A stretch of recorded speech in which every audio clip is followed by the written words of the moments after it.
Welcome back to Patriots All Access, and it's time to talk to the new coach, Mike Vrabel, joins me now. Mike's good to see you, man. How are you? All right. Obviously, we're going to talk about the draft, but before we get to the draft, a couple Mondays ago, you got the team in, Offseason program. What's the atmosphere like? I think it's really good. I think we're off to a great start. I think that this is it's a unique time. We have a couple extra weeks. I would say the attitude has been great. The work has been great, and the guys they're hungry to learn the system, the new system, some terminology. Change is inevitable every year in this league, and yes, so it is. They are excited, I think, for that, and we'll just keep building. I like hearing from the new players, especially some of the guys that are carried over. They say there's a lot of music in the hallways. Explain that. Is that good? Well, Why when I got here, I don't know how many people were here, and there was a lot of. It was just kind of me and a few coaches, and so it was quiet and some of the longer hallways. So I was like, can we do something here with just liven it up a little bit, and that's where we landed the plane. So we've got some music going, just try to pick up the energy level a little bit. All right, on to the draft.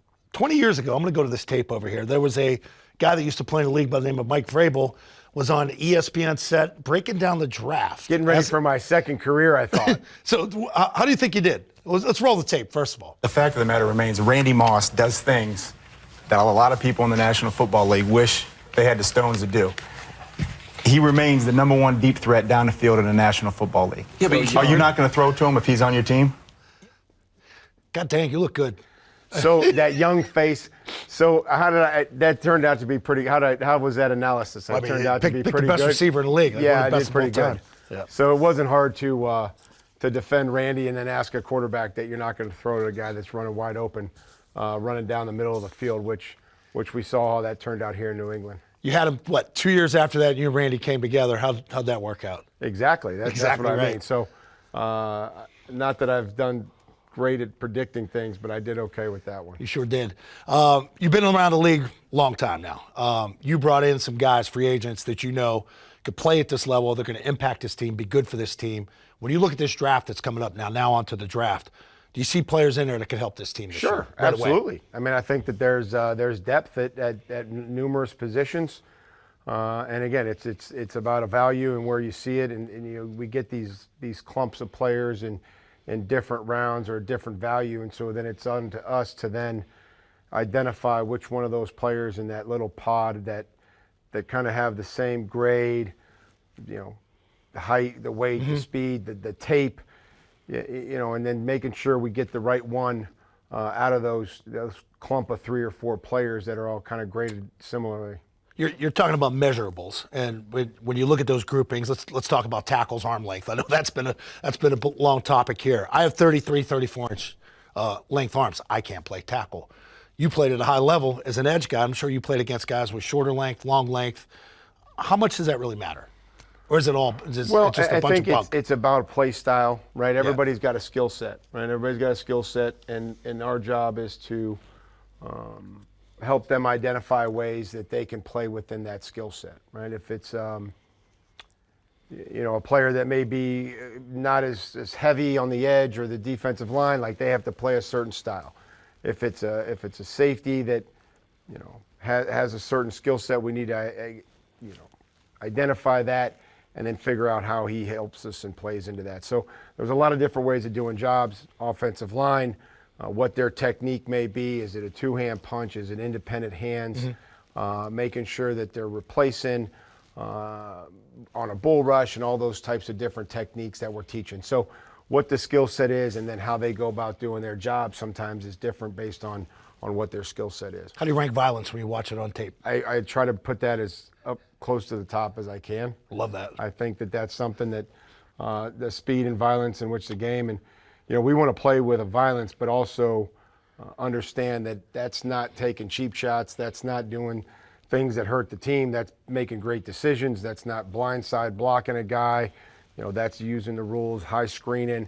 It's safeties or DBs that aren't hitting a defenseless receiver in the head or neck, but they're hitting at or below the ball to where then now they're not creating a penalty and they're potentially getting the ball out while they're playing this physical style of play.